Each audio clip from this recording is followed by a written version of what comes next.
Welcome to the Delingpod with me, James Delingpole, and my very special guest. He's actually more famous as somebody else. In fact, he's only famous as somebody else. Andrew Doyle. Hello.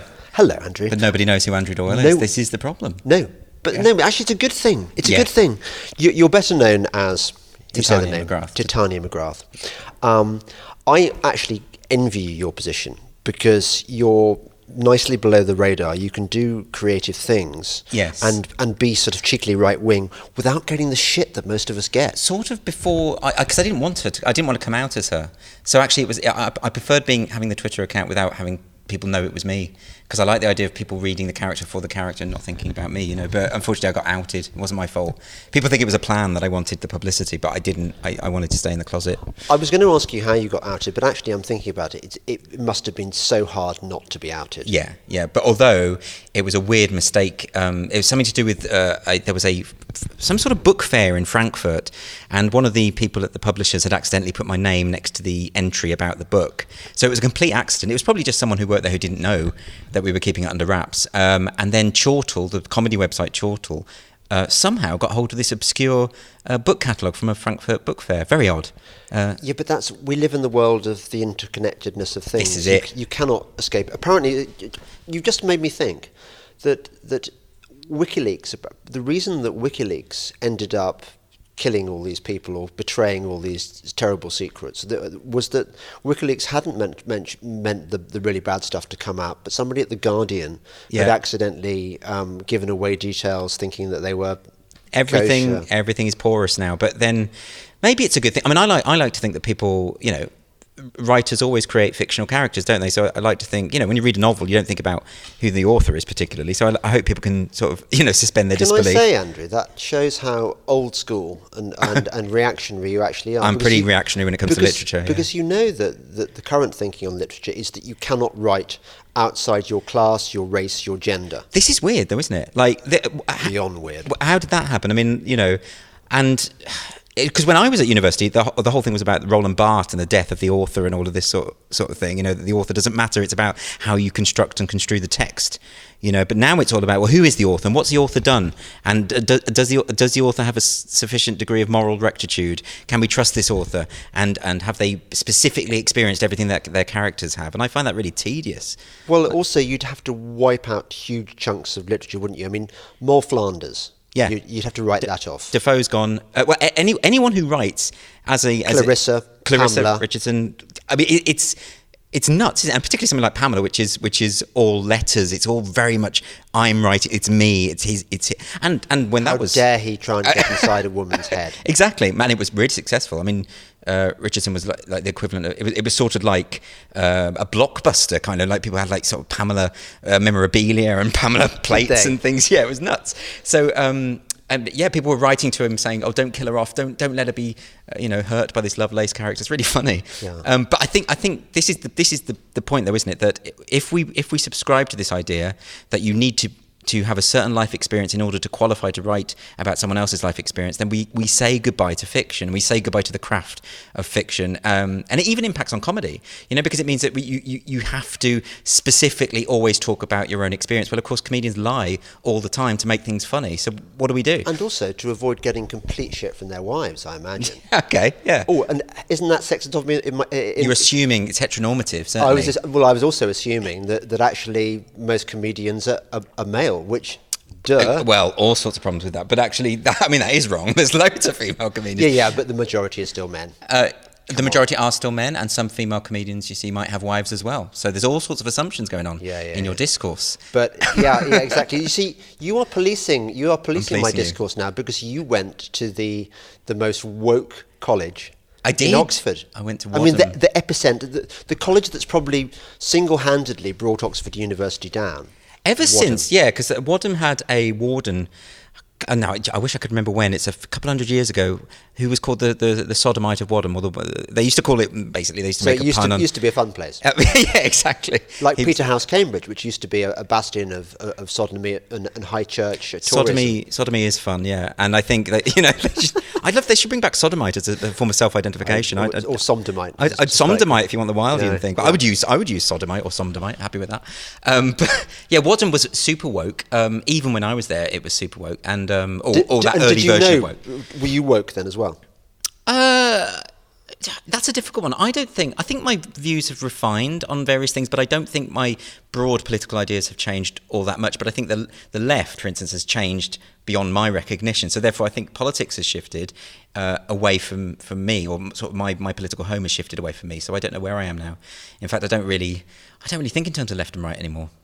Well, that's partly because I think the terms are pretty much redundant now. Yeah. The division in the country, and I think this is probably a theme I've been rehearsing quite a lot on the podcast, is that we're now in the land of Remain, Leave. Yeah, we're not exactly. really in...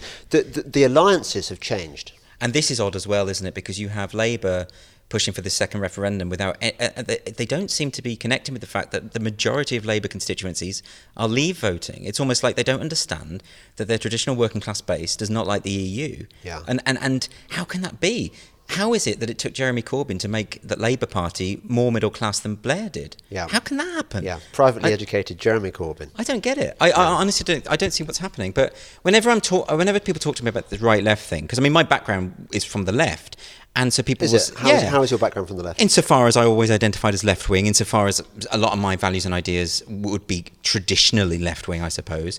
But now I don't know what that means anymore. And also when people say, well, they call me alt-right now and things like that. But being right-wing, I don't think there's anything wrong with being right-wing. Like, that's the thing. It's not a slur to me. And I think if my values and ideas were in the right-wing bracket, as some probably are and some are not, I'd just say I was. I don't have a problem with it. Alt-right I have a problem with, because alt-right means white nationalist, which I most definitely am not. It means it's the catch-all term that means basically you're a Nazi. Yeah, exactly. And you shouldn't have a hearing. It's only used. It's very non-specific in reality, because the people who've claimed the term alt-right are that chap Spencer in America.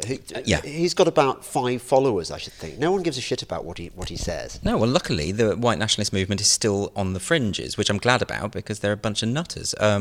But the idea that becomes a generalised smear for anyone who has any kind of conservative values.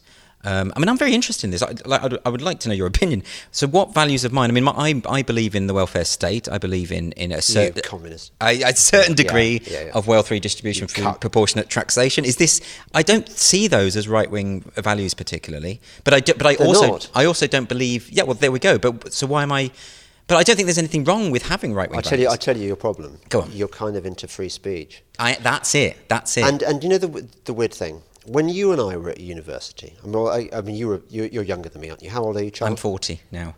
So quite old, but getting on. Yeah, okay. No spring chicken. So you're probably in the transitional generation between the common sense of my generation and absolute woke madness of the... I'm the end of Gen X, just before the millennials started. Right. And that means, I've kind of... Well, I do think people of my generation are more pro-free speech on the whole than what came after us. I think...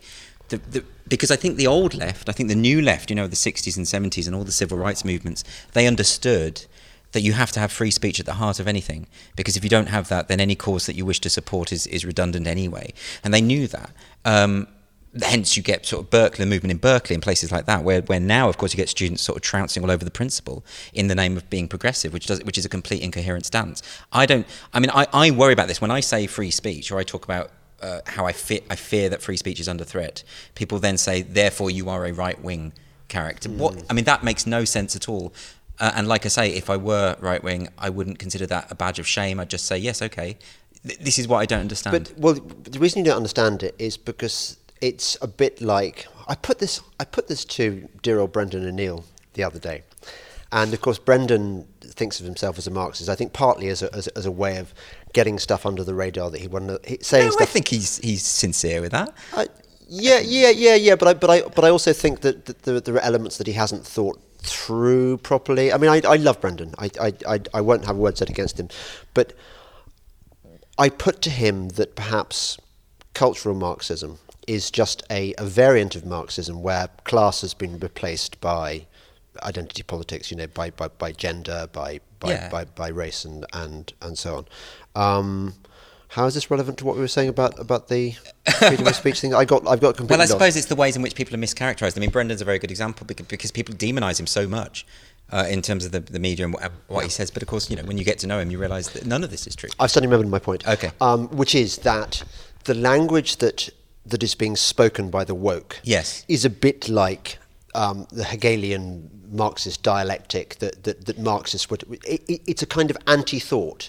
It's a system of thought which is not about logic. Yes, it is not about empiricism. It's not about the rational. Yes, it's about these are the rules. This is how it is. Free speech is a bad thing. There it is, because there's a thing called hate speech, and hate speech means there can be no such a thing as free speech. Why you've got to police it? That's the logic. I think you're right, and I think this comes out of the post-structuralist movement.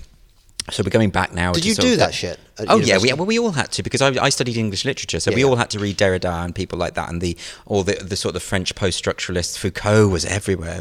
Michel Foucault was absolutely everywhere. Although he was the sort that nobody really read, but they read about him, Yes. And but the thing about all of that, I mean, I had to read the bloody thing, but.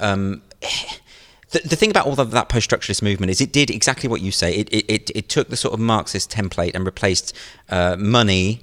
Economics with power structures, and that, you see, what we were experiencing at the moment is a kind of, it's out of date actually, because this is decades ago now, but it's this kind of filtered down, half misunderstood version of post-structuralist thought. I think that's what's going on. So I think when people say they have a problem with the cultural Marxist idea, to be fair, the likes of Derrida were claiming Marxism and claiming to be Marxist, but they were redefining what it meant to be Marxist. So it's not entirely inaccurate, but I do think that they have a lot to answer for. When I was at university, even then I thought it was bollocks. Even then, when I was writing my thesis, I wrote the opening chapter is all about how I'm not going to do this through the filter of post-structuralist thought or Foucault and his history of sexuality, which I think is bunkum. So so I did that. You're talking about your doctoral thesis? Yeah. Well, what was it on? Well, it was actually on early modern poetry. It was on specifically William Shakespeare, Sir Philip Sidney, and Richard Barnfield, who no one will know. But I did a lot of research on Richard Barnfield, and it was about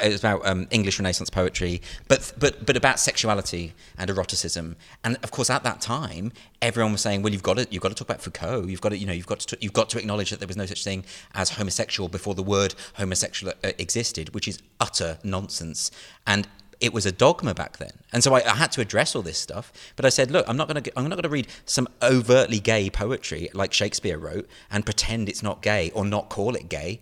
It doesn't make sense. If you're writing a love sonnet from one man to another, you're gay, or at least there's a gay element to that. Yes. So for me to be saying yes, but it's anachronistic to refer to them by a term they would not have. Okay, sodomite then, whatever. Whatever. So well, now I've got you. How gay was Shakespeare? Pretty damn gay. I mean, like if you, well, no, we don't know. Nobody knows. But nobody knows about anyone who's long dead, right? You don't know about anyone's sexuality really. What I would say is there are only two English male poets of the Elizabethan era who are writing love poetry from one man to another, and one of them is Shakespeare and the other is Richard Barnfield. There are certain homoerotic elements in other people's work, but they're very direct first person love sonnets. You're a man, I'm a man, I love you, right? That to me is pretty gay. And you can say, well, yeah, but they were sort of imitating the classical precedent of Virgil or something like that, which is a lot of people try and explain it away. But, bear in mind, when Shakespeare's sonnets came out, actually, Elizabeth was dead and King James was on the throne. King James was openly gay. I mean, he was flamboyantly gay. Right. He had open male lovers at his court. And that's the point at which Shakespeare's sonnets suddenly get published, And it's interesting because people always quote either the later sonnets to the Dark Lady, or they quote the earlier sonnets that don't have gendered pronouns out of context, so it can look like it's a heterosexual love sequence. Actually, the vast majority of those sonnets are to the young man, and then there's some tacked on the end to the Dark Lady, and they're very kind of sort of misogynistic. I mean, it's more like a kind of bisexual love triangle. There's even a point where Shakespeare sort of says to the woman, "I will know if you've been fucking my young man because you'll get venereal disease, or he'll get venereal disease off you." That's effectively what he says. But this is not the idealised, romanticised version of what we like to think the sonnets are, because all we hear is, "Shall I compare thee to a summer's day," which is to a man, by the way. But that's we hear these things out of context. Is it to a man? It is. Unequivocally, how yes. do we know? The first 126 of the sonnets are to the male, and then the last 28, I think, because it's connected to the lunar cycle, are to the Dark Lady. So It's explicit. So he's quite a kind of effeminate The young man. Or young man. Yeah, he's an effeminate youth, a kind of ephebe, if you want to use the classical term. His eternal summer shall not fade. Exactly. I mean, the first sonnets, sorry, this is becoming literary, but nor lose possession of that fair thou owest. Very good. Yes. The first 17 or so, I think it is 17 sonnets, are him urging the young man to marry, which sounds quite heterosexual, but he's doing it because he says you have a duty to reproduce and produce more beautiful boys like yourself. Oh, I see. So all of this, this stuff isn't really... I can't believe we're talking about this. I'm delighted we're talking about it. Because actually, you get asked all the time about Titania McGrath, and you don't often get talked about the Dark Lady and stuff like that. Titania can't even say... Well, Titania... Before we go on to Titania, tell me, would you rather have been gay in Shakespeare's time or now? That's a really good question. I mean, now, obviously, it's great because we live in a society where... It's fine. You've got dance music and drugs, which Shakespeare, I mean, he didn't have. But they had their equivalents. They had mead and sack, and they had minstrels and things. I'm sure they may do. But yeah, I imagine that certainly at Shakespeare's time, around the Globe Theatre and the Rose Theatre and all the theatres on the South Bank, there was a kind of a debauched gay undercurrent. And was there a stigma attached to being gay or not? Well, I mean, technically, sodomy was punishable by death. Right. But rarely. Are there any cases of where that actually happened? It happened a couple of times during Elizabeth's reign, but it was only a couple of times. And in those cases, it was always tagged on to some other infraction. So, for instance, in fact, when they tried to do Francis Bacon for buggery, I mean, he was almost certainly gay. Was he? Yeah, and both Francis Bacons were gay. Then. Yeah, exactly. Fine historical tradition. So the essayist Francis Bacon, though, when they got him for sodomy, it was because it was really tacked onto another crime. It's a way to sort of to get someone. So it was the sort of thing where I suppose maybe because they didn't have the terms, they didn't have the terminology for it. It wasn't sort of known as such. You could be gay, and they wouldn't. In other words, a man could have sex with a man, and you wouldn't say, oh well, then that's a gay man. Right. You see what I mean? Like it would be, yes. And you had boys obviously dressed as women on the stage. So boys were accepted. Yes, I imagine the theatrical companies, particularly the boys playing the girls, must have all been gay, surely. Well, I think they just saw them as, recognisable objects of desire. Right. In a way that women are, right? In this context. So, whereas today, see, if a man has sex with another man, you're going to assume they have an orientation. Maybe at the time, I don't know about now. This new generation that's about, they seem to be polysexual, and they make it.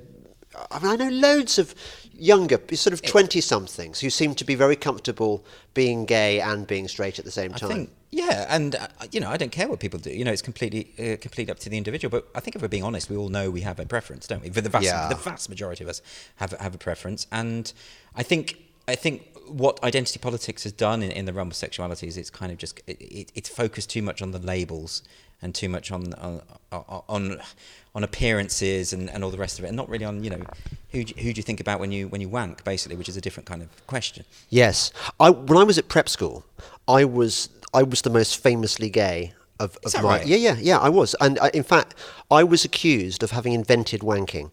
That's quite an invention. Yeah. No, I know. I remember. It was in the last term, and we were all sitting in the orchard in the summer term, all preparing to leave, and somebody said to me, "Delingpole, you showed us all how to wank, didn't you?" And I thought, that's extraordinary. I can't believe. I very much doubt that actually happened, but I like taking credit for it. Thank you. But yes, no, I am. At least you made a lasting contribution. And now I'm famously heterosexual.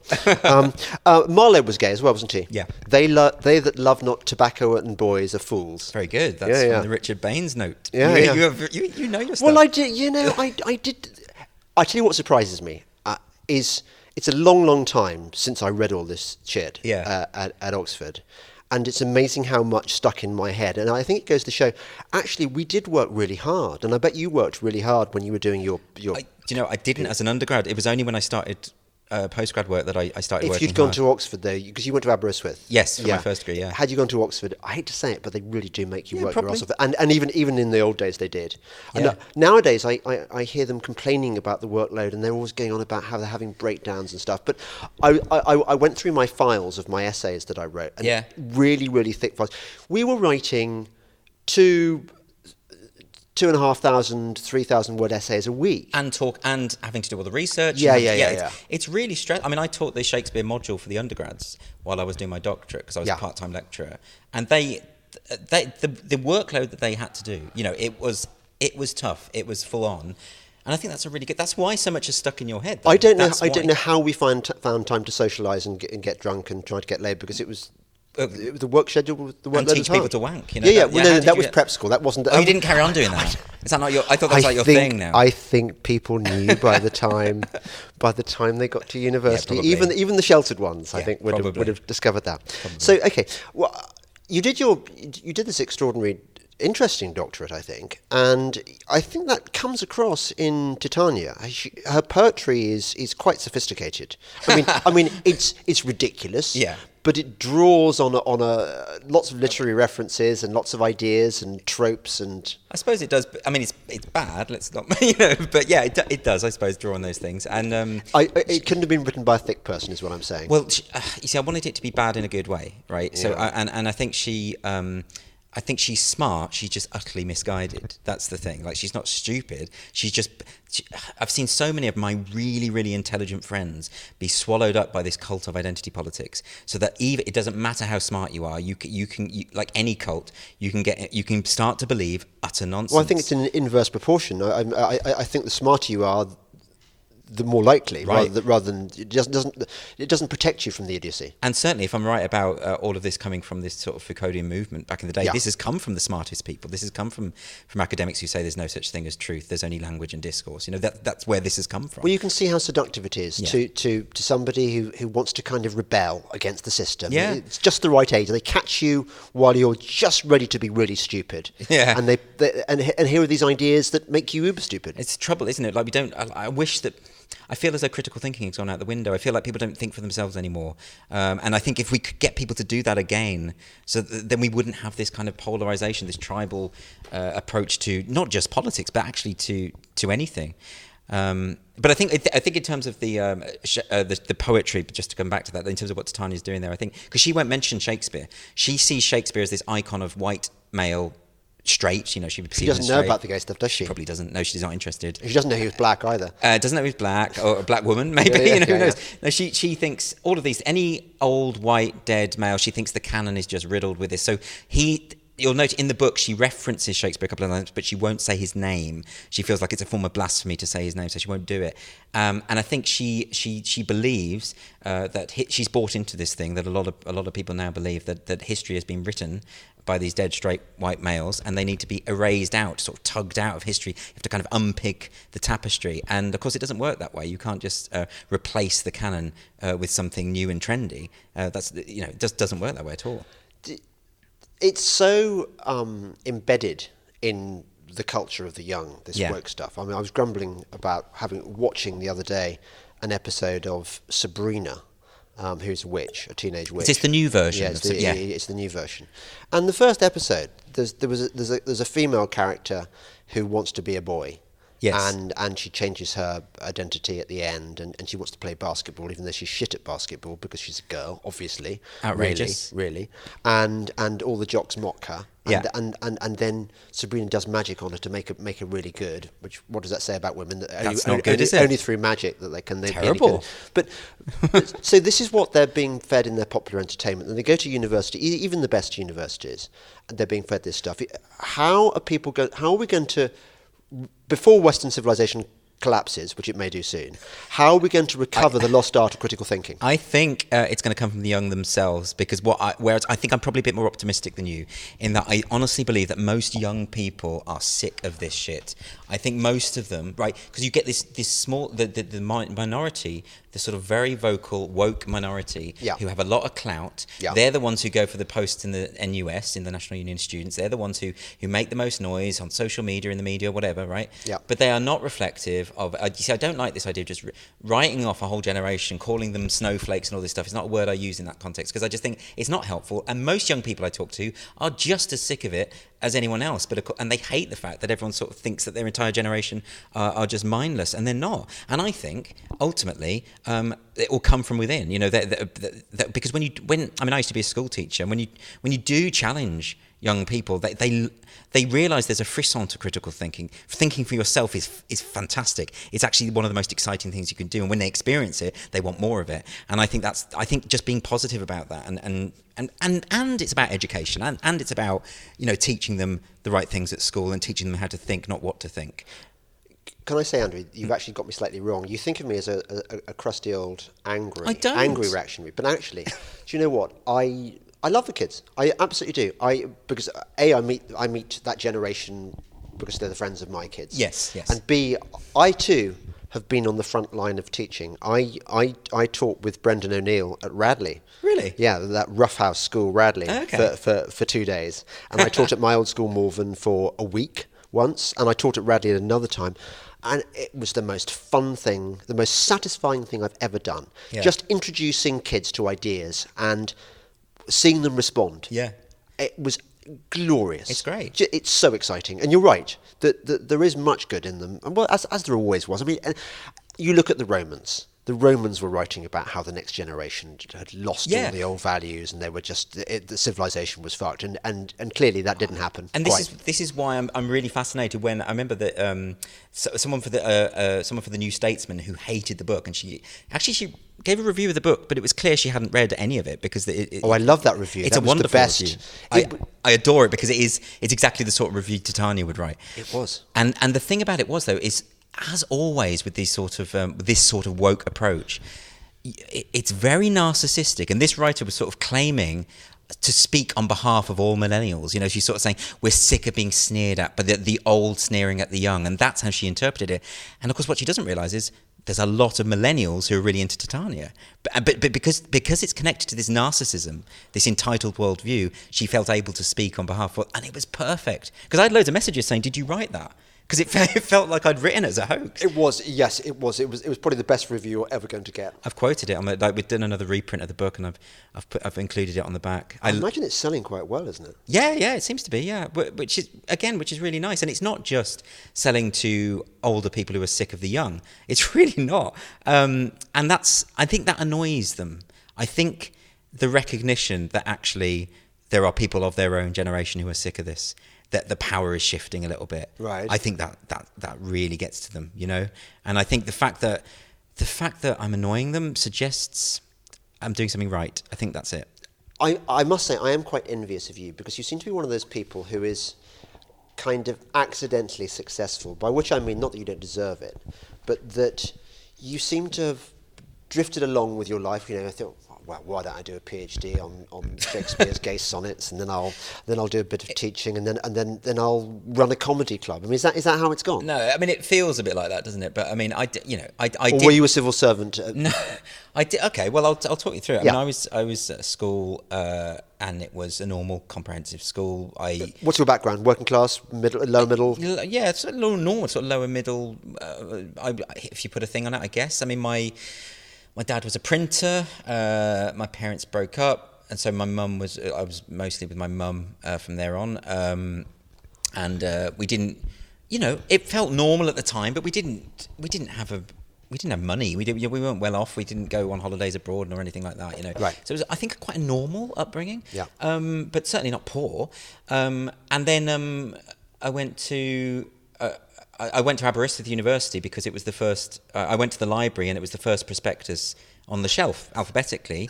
And I have always thought I would have ended up at Aberdeen if they'd had a copy of Aberdeen's prospectus, although I may not have got in because I didn't work very hard. Or Aardvark University. Aardvark University would have been great. So I went to Aberystwyth. In the end, actually, I loved it there. But after that, I wanted to do a master's, so I went to York because I got a scholarship to do it. And then I wanted to do a doctorate, which again I wouldn't have been able to do, but I was funded by the Arts and Humanities Research Board. So it's not like I've just coasted. I've only been able to do stuff because I've been paid to do it, basically. Right. And then thereafter, I wanted to be a writer, but I'd run out of money, right. And I thought. I was living with an elderly woman because she'd seen one of my plays on the Fringe, and she said, "Oh, that's great. Come and live with me. You won't have to pay any rent, and I'll just write." So it was like having a patron, you know. Yeah. And she was brilliant. She was wonderful. And so I lived with her, Angela, her name was. I lived with her for a while, and then I just had no money at all. So I thought, well, I'll go into teaching because that's all I'm qualified to do, really. Yeah. So I did that. Well, hang on, just pause there. Okay. You were a teacher for how long? I did full-time 7 years. That's a long time. Yeah. That's I mean, that's a mini career. Yeah. Were you teaching English, presumably? And drama, yeah. And drama at were you like drama teacher in what's that Australian? What, Mr. G? Mr. Chris G. Lilly? I like to think not. I like to think I have a bit more self-awareness than that. Yeah. No, well, I didn't really know what I was doing. Suddenly I found myself, I didn't have any contact with private schools at all. Suddenly I found myself teaching at a private school, boarding school in the middle of the countryside. What was the school? It was called Royal Hospital School. Yeah. And it's a naval school, so all the kids would be marching to lunch in squads. They wouldn't refer to break; they'd call it stand easy. They wouldn't refer to the lunch hall; they'd call it the mess. And this was messing with my head. I didn't know what any of this was. Messing with your head. Yeah, there we go. Yeah. And of course, I'm living in a boarding house because I had to look after them, and because I was a resident tutor. So it's full on 24/7, taking them to chapel on a Sunday, teaching on a Saturday. You didn't have any time off, and at the same time, I was trying to start a stand-up career. So I was constantly going down to London, coming back really late. It was exhausting, but fun and exhilarating. Yeah. Then because I started getting more stand-up work, I went to a school in London or near to London called Merchant Taylors. Yeah. And then So you were a gigging comedian at this point. I was a gigging comedian at this point, and then I started earning enough from stand-up comedy to go part-time. So I went part-time and went to a school in the Barbican called the City of London School for Girls, where I was part-time teacher for a couple of years. Yeah. And then I was earning enough from stand-up and writing to earn a living. I mean, I wasn't well off. I could basically scrape by on it, but I thought I'll go for it because why not? And then I started working on the Jonathan Pye stuff, and of course, because Jonathan Pye took off, yeah, I was able to sustain myself in terms of my career. So do you write all Jonathan Pye? No, so we've taken a hiatus. We're not writing together at the moment. The last one I wrote for him would have been back in January, but up until that point, we wrote everything together. Yeah. And did you sort of create the character? No. Tom, who plays the character, created him. Right. And that was in 2015, sort of September time. Yeah. I started writing a few months later, December sort of time, because I'm much more into politics, and Tom wanted someone who's more into politics, and so we wrote together, and we did some great things. We did 2 live tours, we did a book, we had some majorly viral videos that we wrote, particularly the one after Donald Trump's election. That went crazy all over America, and actually that was the first time that people started connecting me with Pye, because of course Tom was mentioning that we'd written it together in interviews and stuff, and I was getting some very angry messages from America mostly about that one. Because, of course, in that video, we were basically saying, look, Hillary was a terrible candidate. You've got to the left has got to take some responsibility for being so shit. Yes. And it came at just the moment where a lot of people were sort of thinking that, but they weren't uttering that. And I think it became a big sort of viral hit.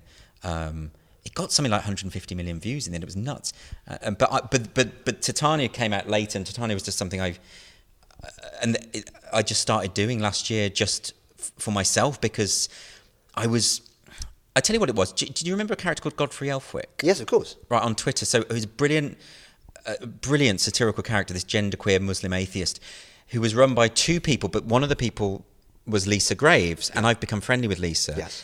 And I love Lisa. She's fantastic. And she encouraged me to do this, because I said, I've always wanted to do something like this. I love what you do. And she said, well, you should just do it.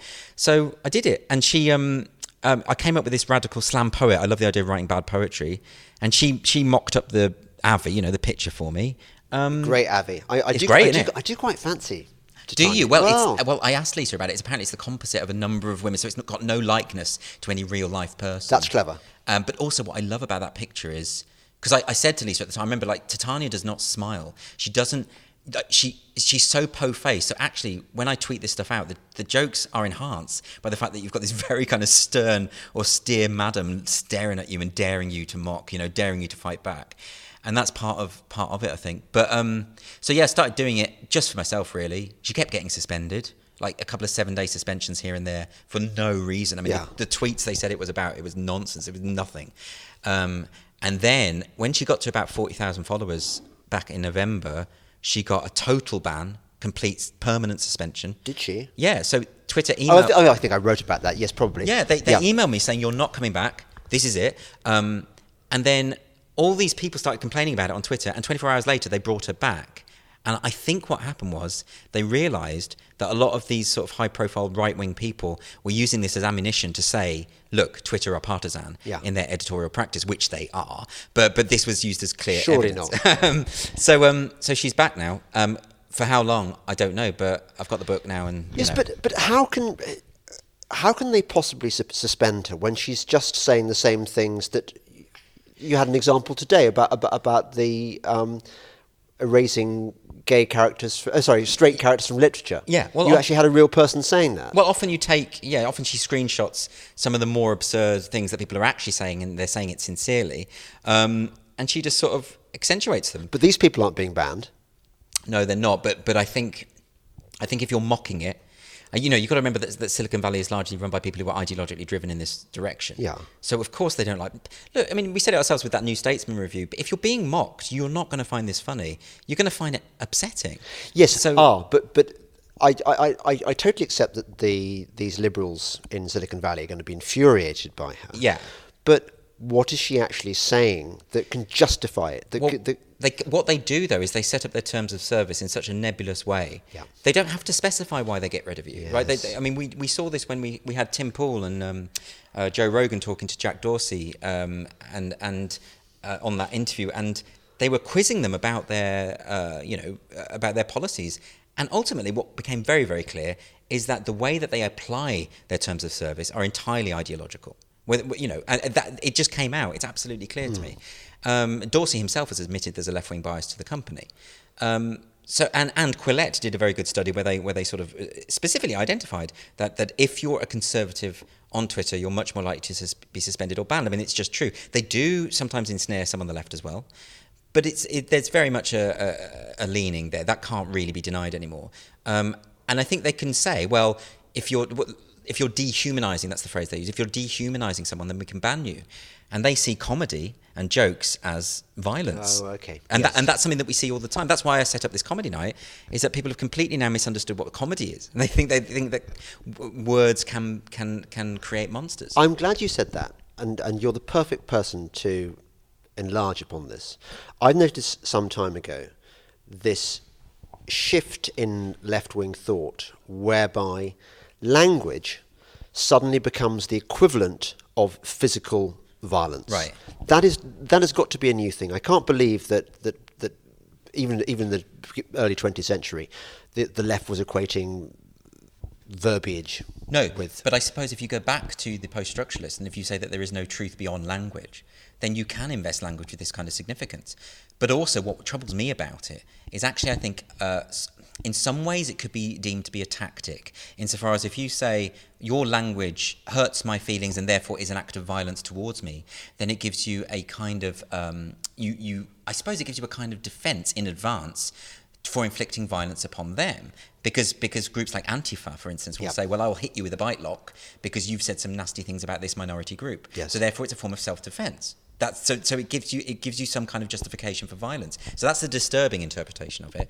The other one is just simply that we are in this culture of entitlement now and narcissism, which means that people have an expectation that they're not going to be challenged or that their views are not going to be debated. And they misconstrue criticism as harassment. I mean, I've had it online where I'm getting into quite sort of civilized arguments with people about political ideas, and then they say, why are you bullying me?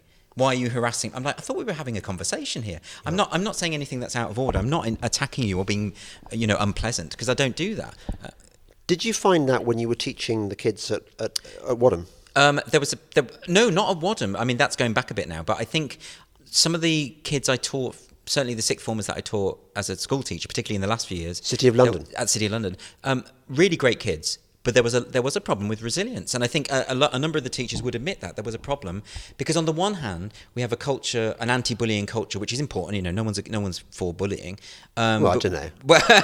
Character building, right? Yeah, but what it does is it does kind of it means that there's an overly coddled, over-diagnostic culture, right? So you'd say something like if you've got any problems at all, if you feel hurt or upset about anything, come to me, come to the teachers, come to the staff, and we'll help you. Well, sometimes, right? Now, sometimes that's important, because if someone's genuinely been bullied or there's something going on, you need to have those mechanisms in place. But on the other hand, if someone comes to you and says, oh, they said something mean, and so therefore I'm crying about it, I've done all this sort of stuff, you just, at some point, you've got to be able to say, look, just get over yourself. Right, pull yourself together. You do have to be able to say that, and the problem is it's becoming harder and harder to do that with kids at the moment because of the education policies as they stand. So we're speaking before your comedy night, which is once a month at the Backyard Comedy Club in Bethnal Green in East London, and I'm feeling obviously very unsafe because I know that this is a kind of quite a rough neighbourhood. I'm presuming I'm going to have some laughs. Tell me.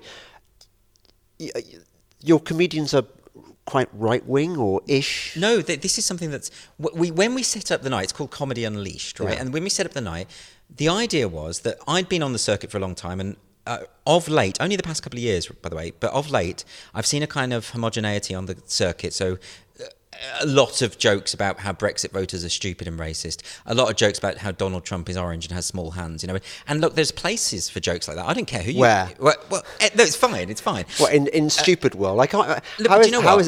There is... I don't... I think... Radio 4 is the place where... Well, there you go. Yeah. But I think anything should be a target, and particularly people in power like Donald Trump. Of course he should be mocked, right? But my problem is that when everyone's doing the same thing, there's a kind of supply and demand issue there, and it gets a bit boring. So all I was saying was, you know, it's okay to be a bit more experimental. I thought we'd have a night where because I know for a fact that a lot of comedians, they worry about offending people now, and so they self-censor. Because if they're perceived to be an offensive comedian, they get branded an edgelord, whatever the fuck that means. They get called, they won't get rebooked, they jeopardize their chances of getting on TV. So what they do is they play it safe, and everyone ends up sounding a bit bland. So what I was saying is, the art form has never been pushed forward by people not taking risks. So we'll set up a night and we'll say, it's not a safe space. We don't believe comedy should be a safe space. Do what you want, push the boundaries. That doesn't mean that we only get right-wing comics, but it was interpreted that way. You know, people would say, like, we had the Sunday Telegraph wrote an article saying, free speech comedy night, finally, we've got a right-wing comedy night. I was like, no, it's not. We have left-wing comics, we have right-wing comics. We have a mix in the audience of political backgrounds. It's genuinely weird. When I did my last Edinburgh show, which was a pro-Brexit, left-wing pro-Brexit Edinburgh show, virtually no one in the audience would admit to voting leave. When I did the Jonathan Pye tour and I was doing the support, I would always ask the audience, so who voted leave? Silence. In a room full of 3,000 people, by the way, night after night. Very few. And what that tells, and obviously that can't be true. What that tells you is there's now a stigma attached to a certain political mindset. And we were saying, in this room, what you'll find is it's probably half and half, and they'll admit it. And that's more interesting to me. Can I just tell you briefly? Yeah. By way of digression, my Glastonbury, the day after the vote story. I went to Glastonbury and I was so excited about that we'd won. Yeah. We the Brexiteers, that I was late leaving for Glastonbury. So the first band I got to see was Bring Me the Horizon.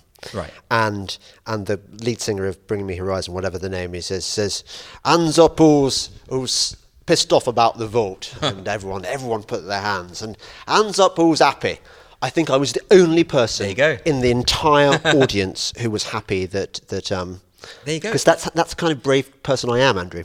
You are courageous. But this is the point: is that we bought into the narrative that the Brexit vote was about whether you're racist or not. Right? We bought the media pushed this narrative for months and months. People bought into it, and so therefore it didn't become about whether you believe the EU is a good or a bad thing. It became about whether you are a good or a bad person, and it still is that, then. And I know, but stop being reasonable. You know it's true. You know the other side are evil and dark, and they ascribe bad faith to us, which we don't actually have. But this is exactly the problem, isn't it? Because there are good reasons on both sides of this argument. And what? Where? Tell me the good reasons for Remain. Well, okay, here we go. So I think we know why people voted. The polls told us quite clearly why people voted. Overwhelmingly, people voted Leave because of the principle that laws that govern this country should be made in this country. Okay, so that principle of sovereignty, which was the main reason, according to the Ashcroft polls, straight after the vote. Conversely, the principal reason for people voting Remain was an economic speculation that we would be better off within the EU. Speculation, right? Sure. That's a generous. Well, because all economic predictions, if you know anything about the history of economics, will tell you are often wrong. So you're saying that the best case scenario, the best argument they had was the speculation that there might be economic problems. The best argument was that, well, firstly, that for them, of course, the system wasn't broke. A lot of people. This is why, of course, working class people predominantly voted Leave, because the system is broken for them. It's fine if you are a kind of affluent middle class person and the system works for you. Why would you want it to change? You know. Hello. Well, right. Okay. I'm not that affluent, but I'm certainly middle class, and I'm telling you, there's quite a few of us who think the system is very broken, and inevitably I'm generalising. Yeah. But what I would say is that overwhelmingly, I think people voted Leave on this principle, and people voted Remain on this pragmatism, and that's why there's this essential disconnect between understanding, because a Remain voter will say, yeah, but we're going to crash out there's going to be super gonorrhea, there's going to be army on the streets, and people are like, yep, look, we can be poorer for the short term, but the principle matters more than that, and you don't get it. That's the problem. Tell me about the shit you've had from running a right wing. Oh, sorry. I know even you're doing it. I know very carefully you avoided that term. Okay, not rampantly left wing. How much trouble have you got yourself into for bucking this trend? Because comedy is pretty much dominated by the left. It is, but what I don't understand is the majority of comedians don't want to admit that, but it's just definitely true. Right, so they don't want to admit that it's dominated by the left, and they'll say, and certainly this night, there's a lot of people who are not on board with it. They think it's it's been mischaracterized as this sort of alt-right, there's a room full of racists and all this nonsense. And everyone here is great. And we've never had a racist act. I wouldn't be interested in that. We just have... Quite novel. Yeah, it would be. This is the other thing, racism isn't funny. And where are all these racist comics? They're not here. They don't exist. No. So we're just having it's working really, really well, but I'd say the perception of it is exactly what you described. It's like, it's just a bunch of right wingers, and it's just not. It just isn't. But you presumably have been ostracised by many of your peers. Yeah. Yeah, I mean, and I imagine was there a time when you were part of the gang and you were loved, and then suddenly was there a moment when you knew that you were persona non grata? Yeah, so there's a couple of things that happened. There's Brexit was the first thing, because I was open about voting Leave. Yeah. And that really annoyed. I have lost friends, and some within the comedy community, because I think people have bought into this cult, and they believe that if you're not on side, you are evil. Yeah. And it's really sad. But there's that. The other reason is some of the Jonathan Pye videos, which I had a heavy hand in, are the ones that criticise identity politics and that sort of thing. So again, there was one about the gender pay gap, which has angered a lot of people, because we just pointed out the facts that it is illegal to pay women and men differently. They hate facts. That's really exactly. Below the belt to use facts. I know, exactly. And Spiked is the other thing, because I write columns for Spiked. And again, because Spiked has been so mischaracterised by the people who don't read it, they just some very, very smart people who have turned on me and called me Nazi and all this sort of stuff. And I think to myself, if you really believe that about me, then we probably never were friends to begin with, Yeah. And it's just sort of brought out this bigotry, and that is what it is. Like I've seen so much bigotry, particularly from the Remain side of the debate, particularly from the people who profess to be progressive, who are pro-identity politics, who claim to be looking out for the vulnerable, but they're the ones who are the most vicious people on Twitter, the most bullish and unpleasant people on social media, but they're also the bigots, because the dictionary definition of bigotry is an incapability to listen to someone else's point of view, and that's them in a nutshell. Yeah. So, I am always up for talking to anyone of any political persuasion, and I always assume the best of people. Yeah. The problem I have with the woke friends who I have now lost is I think that they are the opposite. I think they're pessimists who assume the worst of people. I think they have a mistrust in humanity. They think people are essentially bad. They think the country is crawling with fascists. They do. I don't buy into this fantasy, because it is a fantasy. I think people are essentially good, and there are some rotten eggs out there. But yeah, I'll never assume the worst of someone. The people who perform at the Backyard Club, aren't they taking a bit of a career risk? Well, I mean, Not I know what you mean. Not because you're purveying racist ideas, but because of that perception. Yeah, I mean, one very prominent comic, she said to me that some other very famous television comic had gone up to her and said, "Why are you performing at that racist night?" And she had to say, well, it's not racist. And people who know me know that I abhor racism. I hate racism. The idea that I even have to say that is ludicrous, but it's true. And the idea that they want to just mischaracterize the night, yeah, sure. That I suppose. I did have another friend, by the way, who emailed and said, yeah, I don't think I can perform at your night anymore because of what it's come to represent. And I thought, well, what it's come to, yeah, that's not what it is, though, is it? That you're buying into and you're accepting this narrative. Why not challenge the narrative? But it's about signs and signifiers, isn't it? Well, there we go. Signs and signifiers.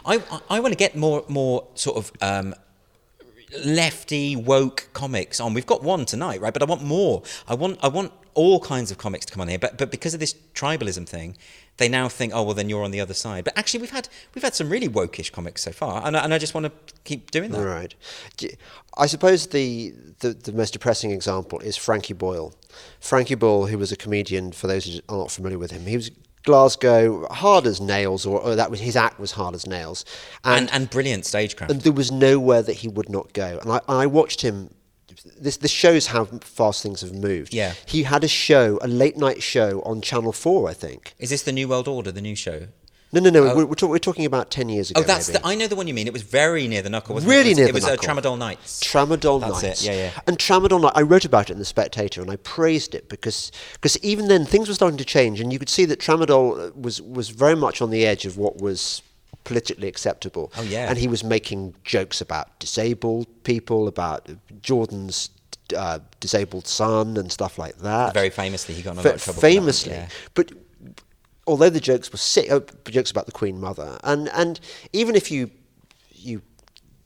didn't want these targets being attacked, nevertheless you applauded him. I certainly did, for thinking, well, at least somebody is pushing the boundaries. But also, isn't it really about? I think something's happened where we have this literal-minded interpretation now, or so many audiences have this literal-minded interpretation where they think if you joke about a subject, it's the same as an endorsement of that subject. Well, that comes back to that thing I say about equating words with actual physical acts. Yeah, exactly. And sometimes we joke about things we don't mean everything we say on stage. And sometimes we joke about things knowing that you shouldn't go there because it's sort of cathartic. It sort of reminds us of why we have these parameters in society. And I think there's a really good thing about what you'd call political correctness as in politeness, a social contract, because that's a good thing, right? But that's the David Aronovich excuse. But I think it's true. You don't want to live in a world where you could be in an office or I could be at work as a teacher and someone's like, oh, you faggot, do this for me and stuff. But it's called good manners. Good manners, right? Okay. Which is not really the same. But political correctness is actually much.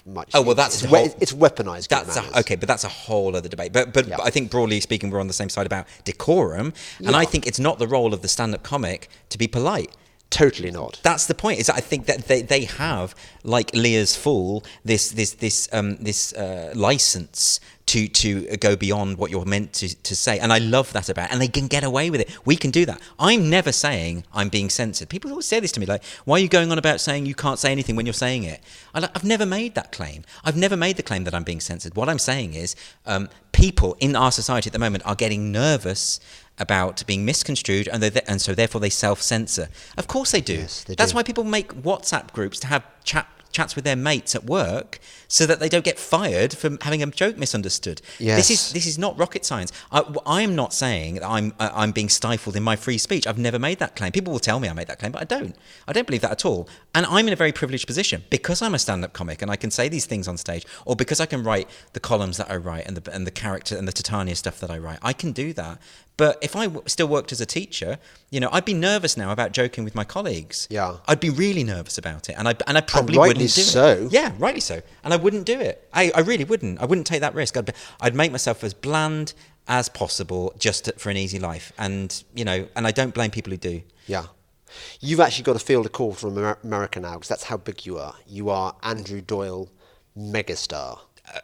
So I really wouldn't go that far. I think this is the right wing comedy entrepreneur, as you won't be described. I know. Of course, no. I do have to go and do a podcast for America, but it's interesting though, isn't it, that it's the right wing conservative outlets in America that want to talk to me. But well, because you are rara avis. I wish I could have both, though, don't you think? Don't you think if we could have Look, it just shows how the world, how messed up the world is. Yeah, it really does. That here you are trying to semi-apologise, not apologising, but having to defend having a comedy night where people tell jokes. Or people come from different political perspectives. Yeah. You know, all of this nonsense about you're sharing platforms, you're talking to someone, so therefore you are. No, this is the phrase fascist adjacent. Have you heard that one? People are now using fascist adjacent. So now Titania uses proxy fascist adjacent if you've spoken to someone who's spoken to someone who has dodgy views. You have gone so fascist adjacent on this, because I can tell you, judging by Twitter, I am about the most fascist right-wing Nazi. Right, and it doesn't matter what you believe, it matters what people think you believe, right? Now that I've shared a platform with you, it's like it's airborne, you know, I've caught it, it's contagious, right? So I've got it now, and anyone who talks to me has probably got it. My cat's going to get it, right? This is the problem. I'm going to have a fascist cat. That's sad. Anyway, the point is, I wish I could be in. I think this is what's wrong. This is how we got to this problem that no one's fucking talking to each other. People are afraid to talk to someone of different views because then someone will brand them in the wrong way, or take a picture with them and say you're one of them now because you're not in my tribe. What the fuck's going on? That's not how humanity can work. It's not how politics can work. It really pisses me off. I agree. You were listening, ladies and gentlemen, to the end of Andrew Doyle's career. Thank you and good night. That was great. You're listening to the Delingpod, and it wasn't really the end of Andrew Doyle's. I was just a joke, by the way, just a joke. It was the Delingpod with Andrew Doyle, creator of Titania McGrath and proprietor. Host. What? Yeah, proprietor. Proprietor of the co-founder of the Backyard Comedy Club. No. Comedy Unleashed Sorry. at the back. Sorry, Unleashed. Unleashed. Okay. Right. Great. Thanks. Bye.